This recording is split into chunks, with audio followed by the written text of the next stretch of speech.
কাডাইল্যায় জোরহরিয়ে গর্দহল আর মাদকের বিরুদ্ধে মানববন্ধন হারছে এলাকাবাসী। জালুহাটি জেলার কাডাইল্যা উপজেলার উত্তর সরাইল সরকারি আবাসনের গর্দহল মাদক খাওয়ন আর বেচনের প্রতিবাদে মানববন্ধন ও বিক্ষোভ হারছে এলাকার মানছে। উত্তর সরাইল পঞ্চায়েতের বাজারের পাশের আবাসনের হোমকে বেন্যাকালের এই মানববন্ধনে বক্তব্য দেয় হেমায়েত, মধু, উর্মিলা, রমেশ, খালেক, মজনু গাজী।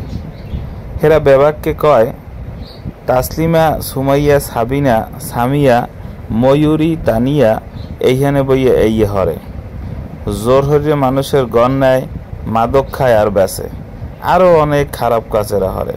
এই দিয়ে বাঁচতে ইউনো পুলিশ বেবাক্যের দ্বারে আকতি জানাইছে। হেরা আরও কইছে যাতে এই খারাপ মানুষগুলোর শাস্তি হয় সেই ব্যবস্থা যাতে সবাই করে। এই মাতারি গোদারে বিভিন্ন হিন্দে বেডা রায় আর সেই বেডাগুলোই এইসব অপকর্ম হরে। মানববন্ধনের কালে ওইখানের 200 বেডা, মাতারি আর গুড়াগারা উপস্থিত আনলে।